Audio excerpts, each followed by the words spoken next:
back. Put the bunny back in the box. Oh, there's somebody next to me? You're just out of arm's reach, my friend. God. But I'm so close to you. Welcome now to the Crank Revolution Podcast, your source for cycling shenanigans.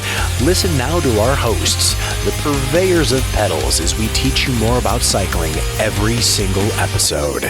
So sit right back, pop a cold one, and enjoy our show. Oh, we are excitingly back today. We have Greg back in the studio. What? You've been on so many adventures. Yeah. Like a foreign correspondent or something. Actually, since the last time I was here, I bought a car and I've already put 7,000 miles on it. So, yay. Well, let our powers combine. Just like Captain Planet, we now have Greg. He's back. We have Merc on the mic. We've got TC and Jeremy here for the Crank Revolution Podcast. Yes, we are so happy to hear. Captain Planet. Yes. He's our hero. And now a quick announcement from Crank Revolution. We will be switching to a bi-weekly release schedule. The reason we're doing this? To bring you more great interviews, more in-depth research, more videos for our YouTube page, and more shenanigans. We want to thank you for listening and encourage you to reach out with topics, questions, and interactions at crankrevolutioncycling@gmail.com.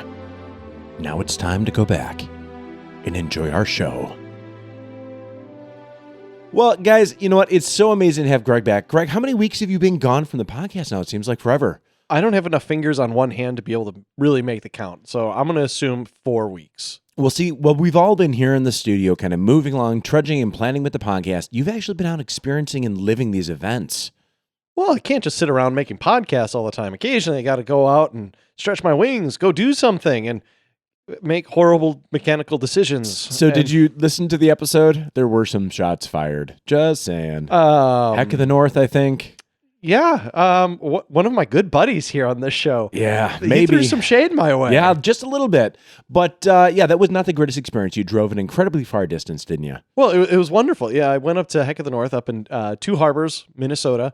That's just outside of Duluth. So from the Crank Revolution studio to there, roughly 600 miles. Well, that's one worth way it if you're doing like 1,000K brevet. Well, exactly. But I was only going to go out to do 100 miles on gravel I've never seen before, little on tough. roads I didn't do any research on, in woods that I barely knew existed, without any real GPS mapping, because all you had are cue cards. And I figured, what could go wrong? Oh, I know. I'll camp out the night before too. And how did that one go?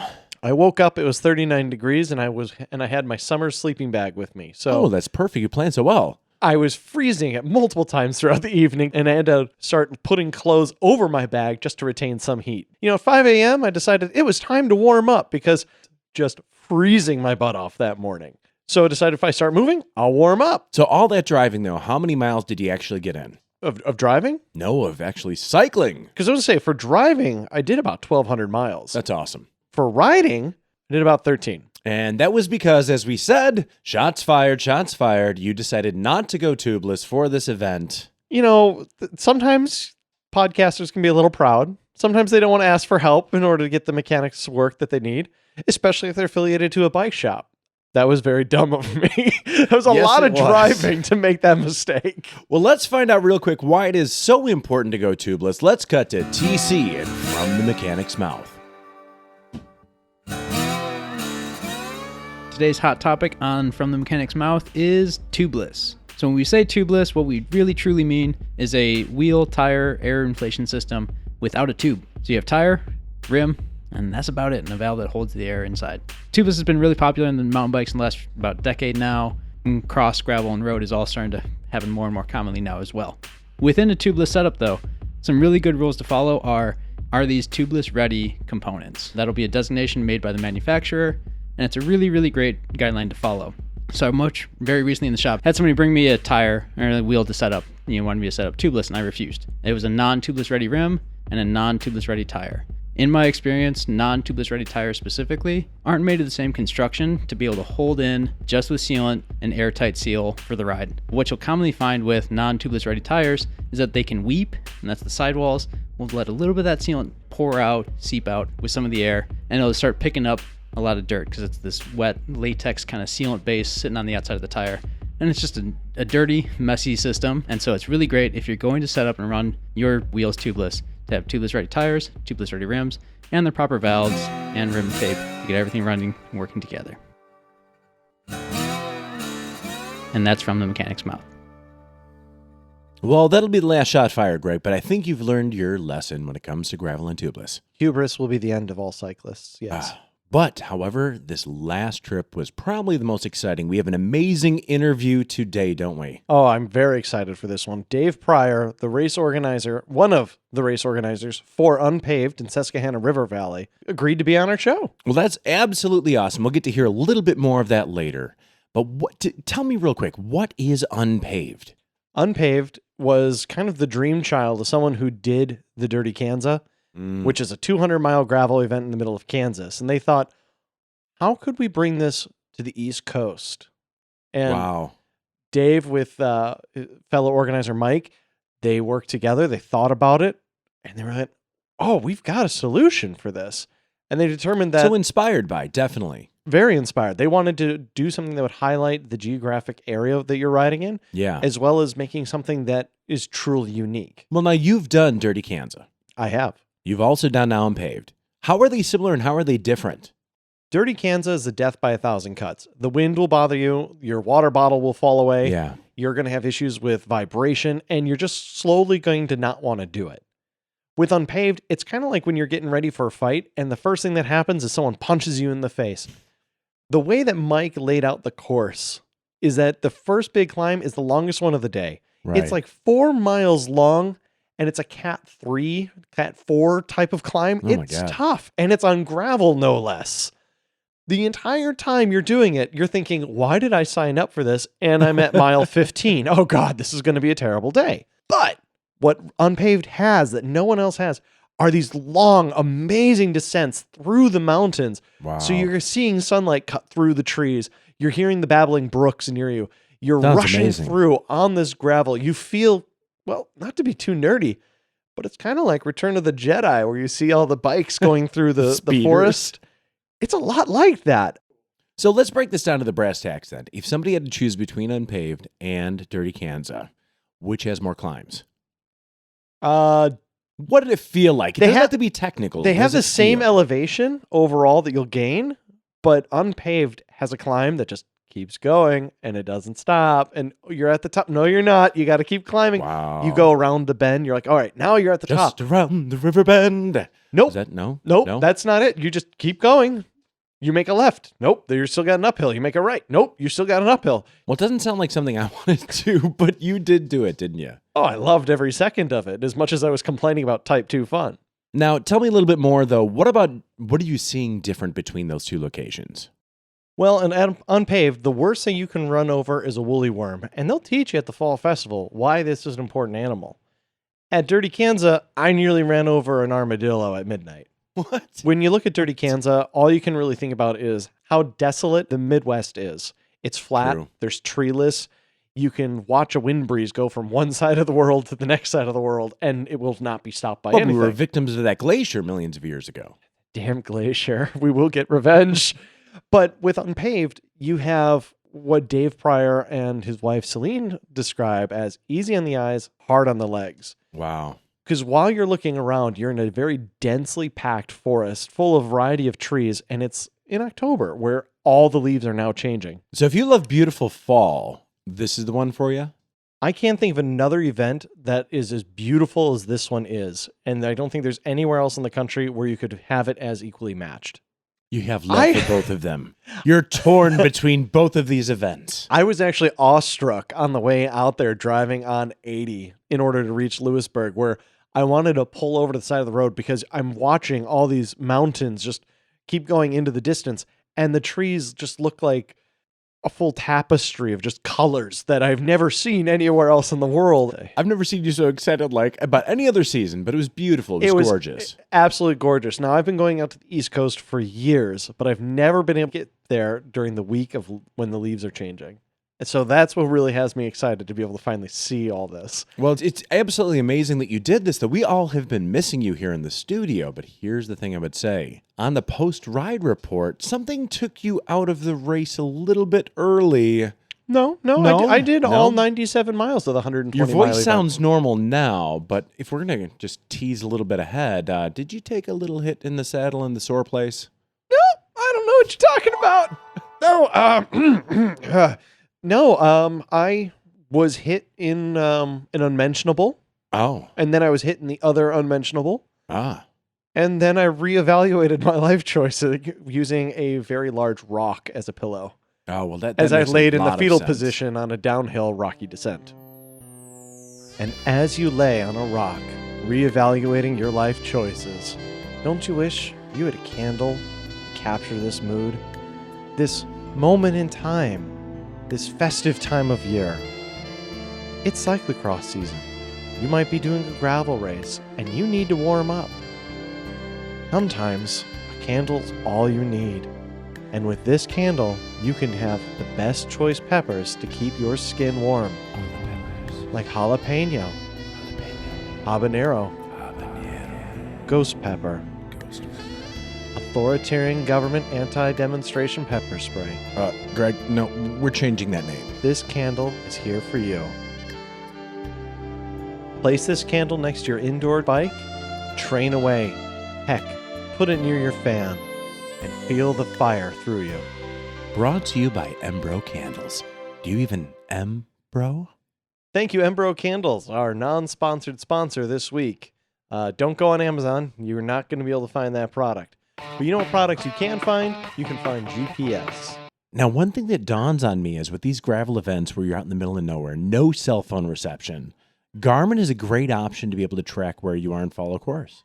No, that's absolutely true. And if it wasn't for my Garmin, I'm pretty sure I'd still be lost in the woods out there in the national or state park, I should say, that I was in. So if you're in those type of a gravel event, your need for a Garmin might be quite different than your average cyclist. So let's get a little bit into this GPS tracking training data. Well, let's be a little fair. I could get lost on a road ride or a mountain bike ride. So it's not just gravel that needs one of these things. Well, it's if you're using it for navigation. That's true. Do you want to track everything that you're doing? Well, for me? Yeah, Oh, absolutely. absolutely. Because if I don't track everything, then what's the point of riding? I can't prove that I actually did it. What was your Oh. watts Oh, on? so you're the What was your watts on unpaved then? if it's not on Strava, it didn't happen. Oh, Oh, it was on is that Strava. It was on Oof. Strava. I don't have a power meter actually on that bike, so you'd have no idea. yeah. Although Strava wonderfully calculated that it was a hefty 115 watts over 8 hours. Well, let's look at this. So you can buy these devices and you can track your stats and really see your growth over time. But, if we were to narrow it down, when you classify something, you break it into different groups. So I'd say there are cyclists that want to know everything about their data and how they're growing, and ones that just want to ride their bike. Let's see where people Yep. fall on this. TC's got an opinion. How do you feel about this? Now, I know you've owned a Garmin. I remember the last Yes. one you had was a Garmin 1000. So I have had all of the tech gear that you could possibly have. You have power meters, I still own power meters plural, Garmin 1000. I've got all of it. But for the last few years, I have relegated myself to none of it. So did you have a moment where you just realized you were watching it too much and you kind of like withdrew from it? Exactly. It was no longer fun. So my main number was always my average speed. I wanted my average speed for every road ride to be above 20. And that's like solo, doesn't matter distance. That was the number. When you start stressing about that at every stop sign, it's just brutal. I know riders that have their phones with various apps chirping out every 5 minutes their average speed, their cadence. Is like you hear their voice coming from their back pocket. You're Yeah. away from that now. Mark, how do you feel? Well, I love my technology, but I have everything. I don't use it. I just like seeing how far I went. So what That's do it. you use to track that? I use a Garmin to track that, and I do download everything to Strava because, yeah. I You're hate one of to those admit it. didn't happen people, Yeah, aren't I you? hate it, but yeah. Yep, I have not ridden a bike in about 3 years. So. According to Strava. According to Strava. All right, Greg. So you're the data guy here. I love having All the the data. toys. I love being able to look at my heart rate, my cadence, how fast am I pedaling, my speed. That way I have an idea of just, am I having an off day? Am I having a good day? Or, well, how can I change my performance the next time I have to do one of these events? Can I interrupt you really fast? I think you just did. Okay, good. All right, so doesn't it just your heart rate's accelerated or your legs don't feel good? So you need data for that? Well, actually, the wonderful thing about having a GPS head unit, not just a Garmin, is the fact that I can actually set it to trigger certain heart rate notifications. So it'll tell me when I start to hit my high end, the red line type of thing. So I know, okay, I got to dial this down a little bit if I still have 60 miles to go in the day before I start burning all of the energy I have. Well, that's certainly it. And I think the thing for me is I love the data. Let's face it, a lot of us here have the best iPhones, got all these new technology coming all the time. For me, when I first got riding, I started commuting to work. So it was like 17 miles. It was nice to have the navigation, kind of like turn by turn, like the old TomToms in the cars. But what I started realizing is having that data doesn't really help you day to day. For me, it was to have a goal. When TC had told me about, hey, if you get your cadence up, you can work on your cardio system. So why don't you just do small ring training this week? I can keep an eye on my cadence. Now, when I wanted to start leaving that, because my average cadence was always 90, I went to a power meter. With a power meter, then I could aim to do 30-minute efforts at 100, 200. But now, TC, do you feel like you already have that pre-programmed where you don't need that data anymore? Do you have an idea of what your exertion is? Exactly right.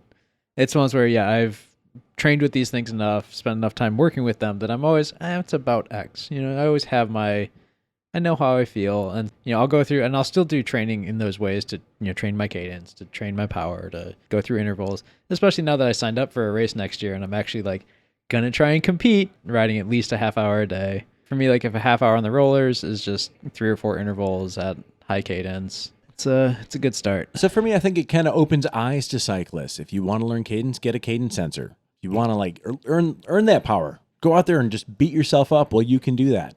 Do you need that all the time? Greg, how long have you been looking at this data, and is it still helpful to you? It actually still is, at least during the event. After the event, I don't review it as much as I used to. It's only because when I start the event, I feel strong. I want to get in front. I want to race. And then it's 40 miles later of 120 miles that I realize that was a poor choice. I have no energy left. I cannot continue to burn the energy I have, and hopefully won't need SAG.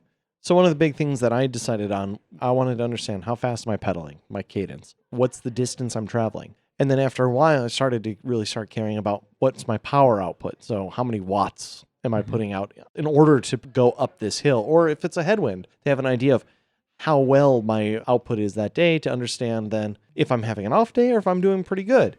It could also give me the idea of elevation profiles of the hills that are coming at me, or allows me to see text messages of my friends or family that could be reaching out to me, or even texting between the different GPS units. I was thinking, for $600, why not? Let's start tracking all this stuff. So there's a lot of different options that you can use your GPS for. Well, I love how everything in the cycling world exists, and there's the purist where you don't use anything. Then there's you start collecting this data, and so most commonly people start collecting speed, distance, and time. Those are their markers that they start using. And then there's always that next of okay, cool. Then do I get my first Garmin? Do I bring in cadence and heart rate? And then the next step is then power. And then all these are tiered in their costs as to how expensive they are and how specific they are, and how much knowledge you have to have about the sport that you're participating in to understand what a power number is, why it works, kind of how to use it as a tool. You can take anybody off put a power meter on every single bike in the world, but it's not going to benefit a lot of people. And the only benefit I found using a power meter was understanding what watts per kilogram meant. So that way I could look at someone that is a stick of a cyclist, not naming any names, TC, versus someone a little bit more heftier like myself, and understanding what my output was that day versus someone that is much more refined and trained in that sport. And that's where the power meter actually really did give me an idea of how I stacked up and let me have an idea of where I needed to move my training. And how many years are you into your cycling world? 3 or 4 exactly, at this point? Yeah. It's not versus not a first year thing to try and tackle. It's first year, just get on the bike and start riding. That's what's important. And then as you get more and more involved in the sport, that's when you can really start nerding out about watts per kilo, FTP tests, and all this other fun power. Yeah, but then you get to my point where it's all said and done. I just want to know how far I went. So really, what it is if when you're first starting out, you can get yourself a really basic computer to put on your handlebars. Yep, right. That'll measure the distance. It's a little magnet that's in the spokes that as it goes across, it knows the distance of your wheel. See, there's a small sensor, and mechanics as a whole, we are seen as wizards to the world, because every mechanic has had the story of somebody bringing in a bike saying, they install the computer and it just doesn't work, and you just tweak that sensor 2 inches, and they're I have solved all the world's problems. And I've been called an artist. An artist. But using just something as basic as that, it really gives you an idea of how far you can ride and how fast you're going. And honestly, for most events, that's all good. you really need, especially if you have a cue sheet. You'll be able to stay on the route, and you Mhm. never need to spend $300, $400, $500, $600 for one of these head units that have GPS in there, as long as you follow them. But if you're riding wheelies all the time, that front wheel tracking's not accurate. So, I mean, what am I supposed to do? Well, now you're just showing off. Really? The only time I It's did the a wheelie is unicycle? after I removed the wheel. And so, yeah, the nicer units, as we get into like the Garmin products, which is the only ones that I've ever used, you get a lot more information, but also it's using the skies above us and the glorious satellites when they connect. Mountain biking, not so much in the Midwest here. And that's actually worth mentioning because with GPS technology, you do need a clear view of the sky. If you're in a severely wooded area, that GPS is not going to be horribly accurate. It's going to be trying to reach the satellites through the trees, through hills and or mountains.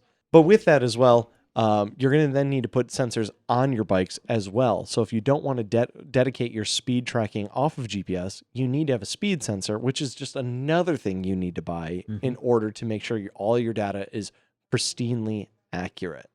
And I love the option with the higher end GPS ones to where I won't get lost. And I can just hit the get me home and it will bring me home. Oh, really? It does that? Yeah. The higher end in Garmin world, it's the Yeah. 1030. In the Wahoo world, it's the Roam. But actually, the great thing with all the GPS technology is if you want to go in at just $130, there's options out there. You can spend King's ransom at $700 for one of these. As cheap as they get. They're always expensive. But on the cheap side for GPS, it's a black and white screen. It's nothing fancy. It's not going to be colors. It's not going to give you Google Maps on there. You're going to have to spend a little bit more if you want colored maps to understand what's the highway, what's the bike trail, and That's then what's true, yeah. the sidewalk. And then additionally, building off of that, you got different screen sizes you can pay for. So there's a lot of money that you can sink in order to figure out more navigational cues or colors that you may want on that screen. What product do you use?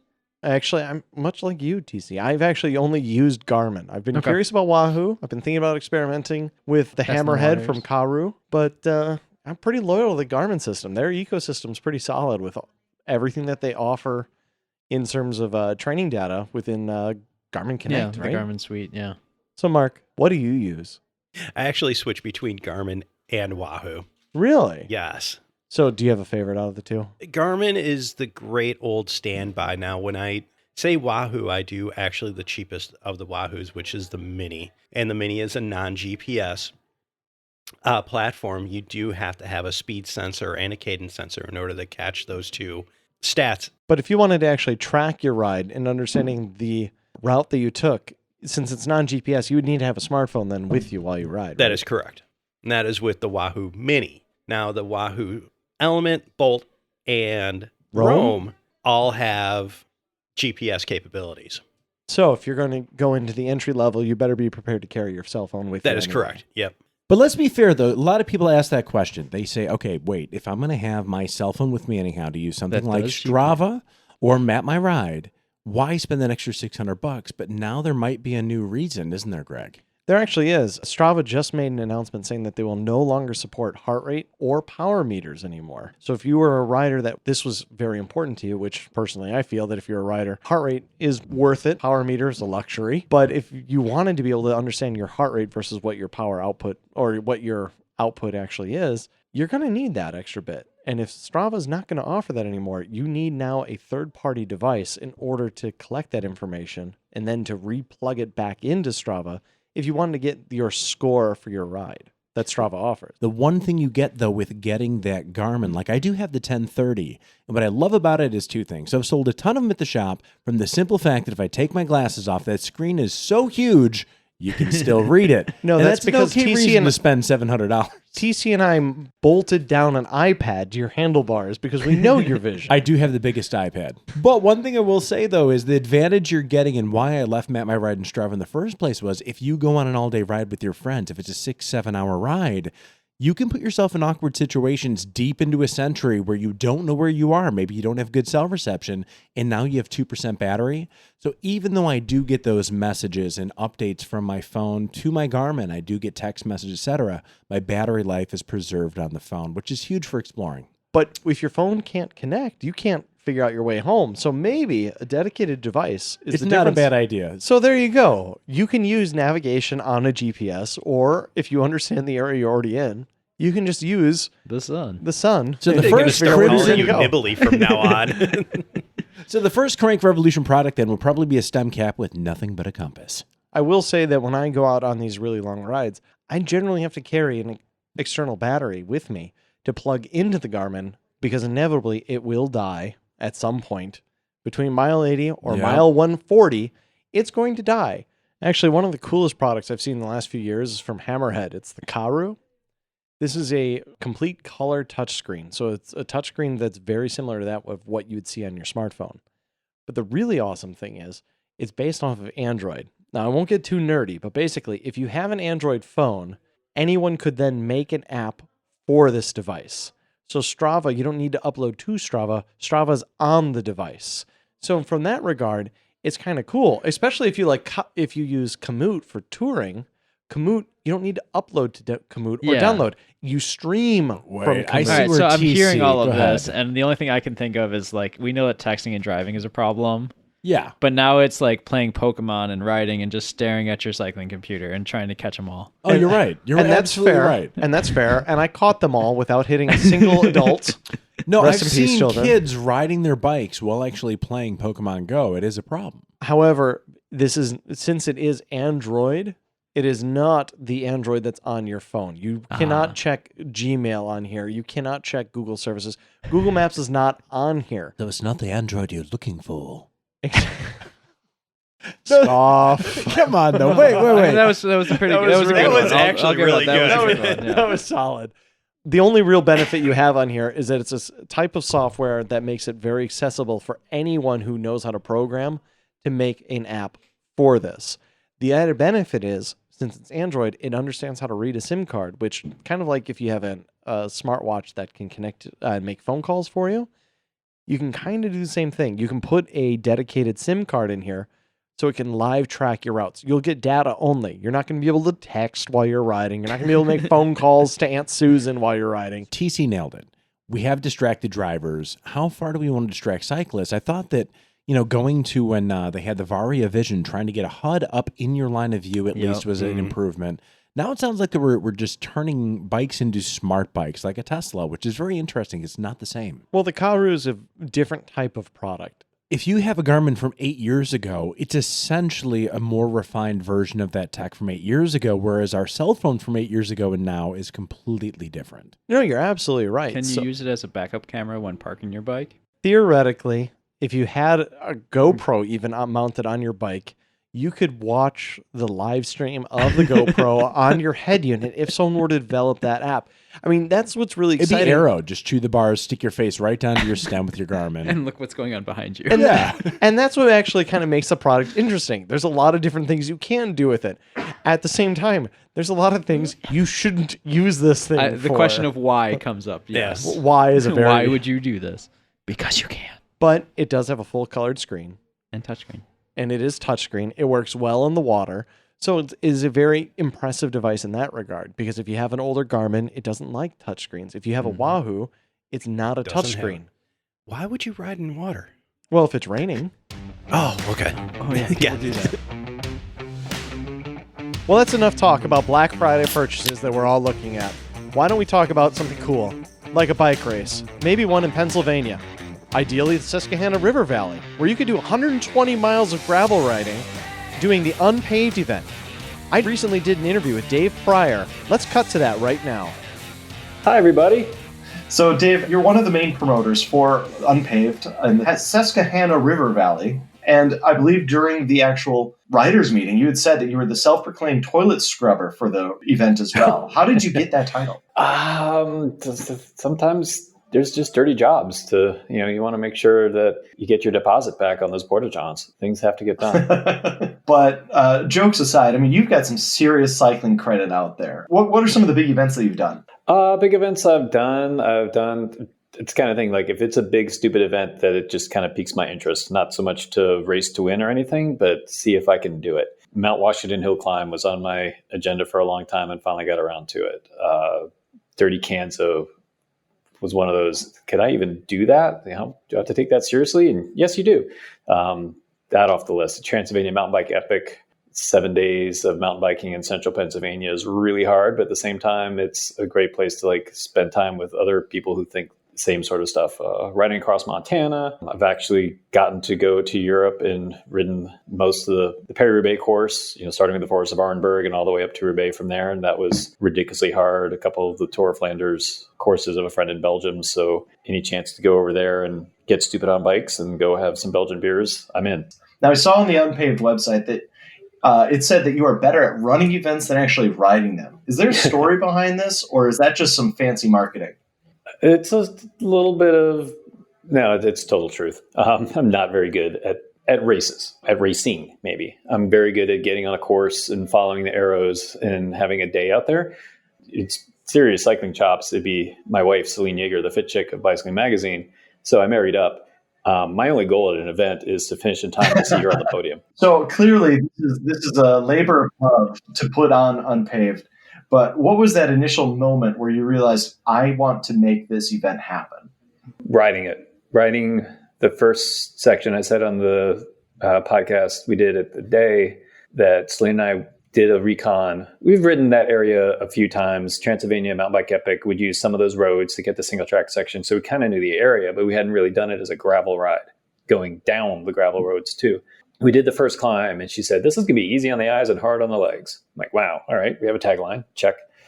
And then we did the descent and it's some of the best descending I've done on a bike. I went down. I'm like, I just want to do this over and over and over again. Like, how do I go back up this climb? Like, this is magical. So how many years in the making was it to put on unPAved? It took 3 years of planning and work before we could really launch it, which is funny. If you talk to Andrew, who's our partner at the Susquehanna River Valley Visitors Bureau, so as our title sponsor, they've been in for this from the get-go. They believe, and they're right, that this is a magical place to go ride bikes. And they wanted an event there to showcase and highlight that. We met with them, and Mike and I, being promoters, said, let's have one this October. We'll put one together in 6 weeks. And they're like, no, don't do that. Let's do this right. Let's go through all these channels. And the idea all along was to kind of make it premiere from the get-go. We wanted it to be special and big and something that people would talk about. And it was a challenge for Mike and I to do that. I mean, it's hard to start an event, let alone start one at 600 people. Where did the idea come in to make it kind of a tourist destination for the area? And how do you get that to be almost a complete change of infrastructure? We have so much around Pennsylvania, it's easy to kind of overlook it. I mean, I don't want to say we're a flyover between Vermont and West Virginia as far as mountain bike destinations, but they have some big hallmark events that get attention. The Mount Snow, mountain bike races, a lot of 24-hour races that are happening in West Virginia. And so having things like Transylvania, and then now something like unPAved and an Iron Cross and things will help with that spotlight, putting that spotlight on. It's just spectacular, rolling hills and farm country. And I realized, having driven to so many other events and you start getting the feel for the place the closer you get, I want to ride my bike. I want to pull over and just start riding my bike. This is a beautiful place to ride. And so knowing that could happen as people are getting closer and closer and closer to Lewisburg, and then seeing on their screen that you're a half hour away, you're 15 minutes away, you're 10 minutes away, just getting more excited the closer you get, I think was a highlight too. It's like, wow, this could be onto something. Teaming up with the Fall Festival made it so you had people that were cyclists, you had non-cyclists, everybody was coming out to just be outside and enjoy the beautiful area that we were surrounded in. Yeah, I think that comes a lot from harvest is really important in this region. It's very agricultural. This is one of the biggest corn things outside of the Midwest. I think it's one of the bigger dairy states, actually, period, in the country. There's a lot of farms heritage here. And so this is like a celebration of times, like, okay, we can now kind of relax on the growing season is done. So a lot of people do come out of the woodwork and like, all right, it's time to let our hair down a little bit and go down to the festival. So what are some of the big challenges that you seem to face when you're trying to put on one of these big events? Is it the people? Is it the township? Is it just the roads? Is it the traffic? Is it the wildlife? Oh, I wish it was the wildlife. I wish the squirrels were the biggest problem. Safety first is a concern with this. I mean, we use open roads everywhere and we don't do road closures. Keeping it as safe as possible. There's a lot of marking that goes on that you would not see as a rider because it's on the other side of the road to alert cars that there's bikes coming. There's bikes at intersections as you're coming up to them off on the other side. awareness in the town. Like, well, I think Lewisburg has been super welcoming and accommodating. One of the best I've seen is putting on events. That's always a challenge, getting people to know what this is. You say it's a bike ride, it's a bike race. Everyone sees, they'll see Red Bull Rampage and think that's what gravel is. And it's definitely not. It was interesting after the first year, and we had some fast people that we know, mostly like friends from doing these events and Celine being fast. And so, a friend like Allison Tetrick shows up, and, no one in Lewisburg knows who Allison Tetrick is. When she starts like walking around and talking about things, people are like, wow, there's like some world-class athletes here. They get it. Then they're like pretty proud that an Allison Tetrick or a Ted King or Matt Acker wants to come there and thinks it's a great place to spend the weekend and ride a bike. So it's great having the town, Lewisburg, the home of Bucknell University, which has plenty of bars, plenty of restaurants. It's a college town through and through. Having that infrastructure, because gravel cyclists, even more so than mountain bikers and cyclocross racers and road racers, are very adventurous and they want to have the full experience. And so they were coming in on Thursday night. They are having a good time. Your first year, you put on unPAved last year. Mm-hmm. What were the courses you offered, and what was the turnout for that? We had 600 riders last year. The courses were the same as this year. Building off of each other. There's the 120, which is the big one we call the full. It's 120 miles and 10,000 feet of climbing. 1, 2, 3, 4, 5, 6, 7, 8. What was that? 9 sustained climbs you did? Wow, dude. Yeah. Yeah. The 120 has a 30-mile section we call a difference. We can get back to that. So if you don't do that, then you're doing the 90-mile course, which has, I think, then 5 sustained climbs on that. You can also take a left at mile 27, and you'll be doing the 54-mile course, which we call proper. It's really a proper ride. And then we also have a 30-mile course, which does the rail trail, does some of the farm country. But before Brandon Road and that climb, it starts circling back to Mifflinburg. It's not necessarily a pancake flat easy ride. It's certainly a legit ride in its own route, but without a mountain climb in it. It just gives you an idea of what's in store for next year if you come back. So 2 things come to mind with how great unPAved was. How well marked it was, and volunteers. Let's just first talk about the markings. I mean, you could have done this ride without a GPS and without a cue sheet, and you would have never gotten lost with how well you had that marked. What goes into doing all that? Days of work. Brett started doing that, I think, on Wednesday morning, and was up like at dawn every day until the event, and on the event day itself, checking all the course markings. There's no cell coverage on 80% of this course. So if your device does go, if you're doing it off your phone and you didn't do all the proper techniques to keep that working, or you lose battery, or, a friend of mine's device did go out on the ride. Well, that's why we mark the course, because if you don't have those things, you could continue to ride long gravel roads for up to New York State or down into Maryland. I've always seen routes that say turn here, turn here, turn here. But you guys actually had signs out that said, don't turn here, don't go this way. That's an extra level of detail that I never see. And that comes from mountain biking, from the mountain bike events we put on, because there's a lot of connecting single track trails. Pennsylvania, this group is really good at maximizing the space that we have. It can be condensed in a lot of things. And so you see a lot of connecting trails. So if you don't have a wrong way on a lot of them, people are like, that seems to flow this way. And then you put a big X there and they go, oh, nope, it shouldn't. I'll go back around. Yeah, I'm sure some of the locals were like, why does my driveway say wrong? I don't understand. What's wrong with my driveway?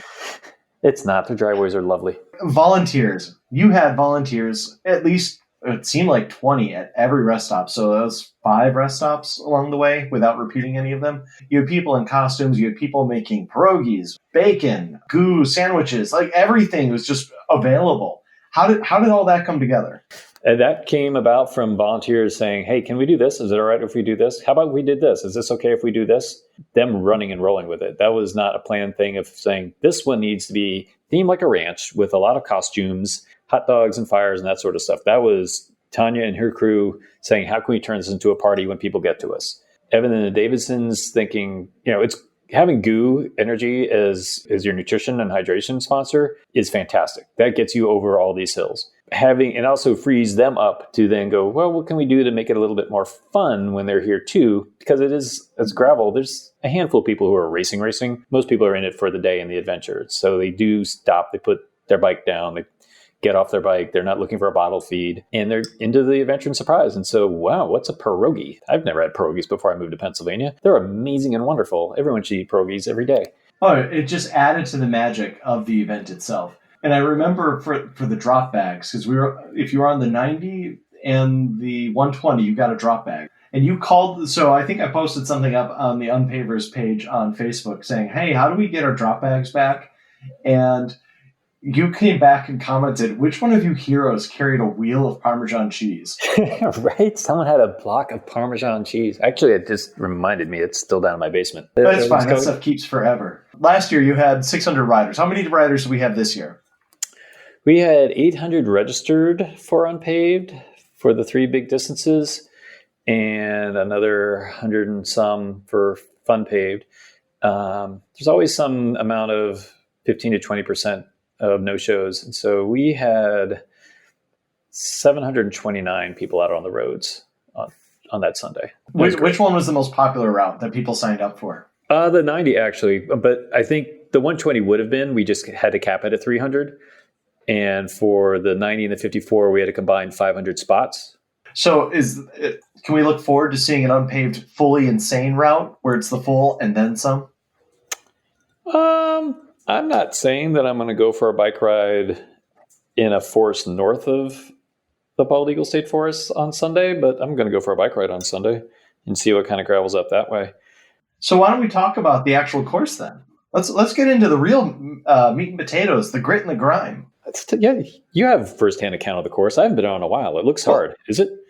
Yeah, it's okay. I mean, from a flatlander's point of view, there's some elevation. Some elevation. Let's just first of all talk about that rollout we had. It was 35 degrees at rollout at 7 a.m. And that heavy fog was everywhere. I know. That's why we had to delay the start. Was that really the reason? Because my friends and I were just standing there like, we are freezing. Can we please start pedaling to warm up? I know. But I was afraid people would not see any of the bollards and things on the rail trail, and visibility can be a little bit tough in that much fog. So 300 riders in a double pace line on a rail trail going through intersections and bollards, it's like visibility would be important. Yeah, but it really kind of set the magic for what people were in store for, because if they weren't from the area, they would have never witnessed this or been aware of this, because there's no way you can really be ready for it. It's just you see it and you're just awestruck by how thick this fog is. Yeah, that was a surprise. But Brandon Hill, Cat 3, it's the first big hill. That is a cruel way to start the day. Yeah, I heard so many people as I'm in my graining gear trying to get up there, just like I think I'm gonna have to drop back. Yeah, I can't do this. And I'm passing people. I've got my little Chicago flag frame bag on my bike, and people are like, "Oh, you're from Chicago?" I'm like, "Yeah." They're, "How do you train for this?" I was like, "You don't. Just keep pedaling." How do you train for Brandon Hill? You just keep pedaling. We live in Pennsylvania. We're going to climb. Even our flat rides have little bumps and kickers in them. But that one you don't. That one you just grind your way up. It was, I think, 3 miles with 1,000 feet of climbing. I mean, that is a hard ride. Yeah, the nice thing about this route is at no point does it crack 20% to 25%, which is where I live in Lehigh Valley. We're kind of notorious for. So for me, it's like, all right, I'm just going to be doing this pace for a while until I get to the top. Yeah, actually, your wife passed me as I'm climbing up the hill. She just zoomed right by. I was like, bye, I'll see you later, as I'm just trying to get my heart rate under 180. That climb really tells you whether or not you are ready for this event. You guys are absolutely right. You get to these vistas, and suddenly the caption for the ride makes sense. Easy on the eyes, hard on the legs, because it's just awe-inspiring. Should we talk about the difference? Do you want to talk about the difference? Are you ready to talk about the difference? Been long enough? Because this is where my day went wrong so quickly. I was having a great day, riding with a few of my buddies, talking with everybody. I'm feeling great. And I was there with my buddy Mark, and I was like, yeah, we're doing really great. We're cooking it on time. Let's climb up this hill. And as we climb up it, we see Matt Acker and a few of the people at the head of the pack coming down the hill. And we're like, wow, they are really strong. They're 30 miles ahead of us right now. 30 miles of the hardest part of the course ahead of you. It's amazing what they can do. The people that take the podiums at gravel events are just a different breed of human. And that's the only thing I can understand, because there's no way you can put out that much power over that distance every race. If it makes you feel better, they're not really getting their money's worth, though. Like the middle and the back of the pack, like you're spending your time out there. It's what you paid money for. You should enjoy the course all day. The difference, that is what you said in the rider meeting. This is the difference. This is what makes the 120 the 120. It's 30 miles long. You've got over 3,000 feet of climbing, and it's got some of the gnarliest road I've ever seen. Because it's there. And you go out and start exploring on gravel roads. And one of the I think one of the best things that's made gravel popular and wonderful is how these bikes are built for exploring. There's disc brakes, there's wider tires, drop bars. Mine actually now is a dropper post. So I'm ready to see what can be thrown at me. These bikes are incredible. You're absolutely right with the things that they can do on there. Gravel bikes now are capable of doing things you wouldn't on a drop bar bike 10 years ago, 15 years ago. You go out and explore these things, you find, you know what, I can ride down this. Yeah, it's hard. It's really difficult versus the other smooth gravel that I've been on, but look what I just did. For me, just trying to climb up that first little lip before the downhill, I was slipping and sliding everywhere because you've already beaten me up all day, Dave. What do you want me to do? Get up these stones too? Yes, I do. It's time for the difference. It's time to change things up. Imagine if it was just another smooth climb. You'd be so bored by that. So we want to throw a little monkey wrench at you so that you appreciate the smooth climbs. Because that's the other thing with the bottom of Longwell Draft after all those rocks and stuff, you still have a lot more climbing to do the rest of the day. You're only halfway done at the bottom of Longwell Draft. Well, I would like to say I was halfway done, but I started doing that descent. Granted, I only just did my first mountain biking 2 months ago, so I have very basic handling skills. I was like, yeah, I think we can do this at 6 miles an hour. So I'm fluttering the brake. Bad idea. Don't do that, people. And I end up at some point hitting something with my back wheel hard enough because at this point, I've got my feet parallel to the ground.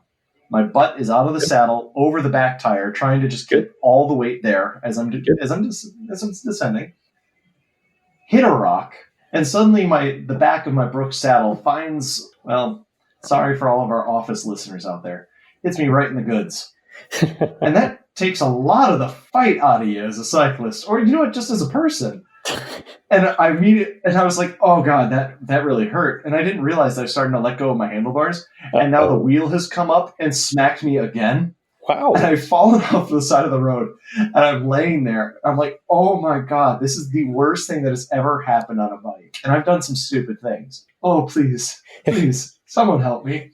And I lay there for a few more minutes. I was like, no, we're not going to do the 120. We're gonna feel pretty satisfied with doing the 90 miles. I mean that road alone should just be called the difference. Or just call it the Widowmaker. This is the Widowmaker, and the rest of this is the difference. But then you get to the finish, and you've got once again volunteers everywhere. They want to talk to you. They want to hear your number. They're cutting off your timing chips. So you don't have to worry about it. They're handing you a whoopie pie, a cup, a buffalo, and stickers, and it's like, I just finished. I have all this swag. I feel so good right now. What went into thinking about all this, just the prizes you get for finishing? Well, I think, finishing these things is really hard, and there should be some sort of recognition of accomplishment of these things. And it's been a struggle to come up with something. And then I realized what I really want at the end of a ride like that is a beer. You need a cup to put it in. And it's like, okay, it's large. We could put some more things in it before you fill it up with beer. The buffalo is a great thing. It's the Buffalo Valley Rail Trail, the bucknell or the bison. It's a big thing for the area. This area of Pennsylvania used to be filled with buffaloes. Seemed like a good buffalo with a unpaved tramp stamp on it would be a nice thing to have in there as well. What we want out of this is for people to come back and then go for a bike ride without the arrows, without the prizes, without the thing, just to go out and enjoy this fantastic, beautiful place to go ride bikes. And what better way is it to then come back in the area in the summer, do the camping, and also on your saddlebag, have your unpaved mug clipped into there with your Lauf fork. I mean, you really are incentivizing everybody to come on back. Please do, and please tell me when you come back so I can go for the ride with you. The proudest moment of the entire weekend for me was on Saturday. We did the little social ride, the warm-up.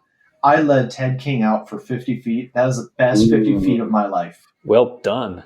No wonder he won. That could be the reason. I've kept you on for a long time, much longer than I was planning on. 2020, let's talk about it. Everyone wants to know, when can they sign up? In spring. There's so many bike events, big ones, that open up registration on January 1st. We want to give a little space from that just so people can budget their bike year. But all the unPAved social media and our website will have announcements on that. But yeah, look for sometime in March or April for registration to open. Now, if someone wanted to follow unPAved on social media, where should they go? They should go all sorts of fun places. Instagram is a wonderful place for the easy on the eyes element, and that is unPAved Pennsylvania, all spelled out. Twitter, we do some announcements and we do some interaction with either fans or fast people or sponsors and things, and that is unPAved PA. But I think probably the best place is Facebook, which is also unPAved PA. And if you are into gravel and if you're into this event and you're into the Mid-Atlantic, our unPavers Facebook group has been a great resource for riders who have questions about tire choices, places to stay, or, hey, I think I'm going to go up this weekend, anyone free to ride around. And so we've been able to create a community out of our gravel community there. But Dave, it has been an absolute pleasure to have you on Crank Revolution. I hope that we'll be able to get you on again to help promote you for 2020. And if you're ever in the Chicagoland area, please come on out, visit our shop, and we'll be more than happy to take you on a gravel ride out in Freeport, because our buddies out there can put on a pretty awesome route. Sounds like there's some. I hear the Midwest gravel is very good. I need to get some more of it under my tires. This is great. Now, thank you guys for coming out, first and foremost, for being excited about it, for dragging friends who second thoughts, but now their second thoughts are good thoughts, and for getting us on and helping spread the word of unPAved to all the good people in the Midwest and Illinois. Thanks again, Dave. Can't wait to have you on again. And I can't wait to do unPAved, because it is truly a unique event. So everyone out there, please follow them on social media. Pay attention. You want to do this ride. It is just amazing. Well, thank you very much. That was great. Appreciate it. Oh, my friends, that has been another episode of the Crank Revolution podcast. First thing we'd like to say is thank you. Thanks for being our listeners and sharing the show with your friends. Leave us a rating or a review wherever you get your podcasts. We love the feedback. You can reach out to us by email at crankrevolutioncycling@gmail.com and find us on Facebook at Crank Revolution Media.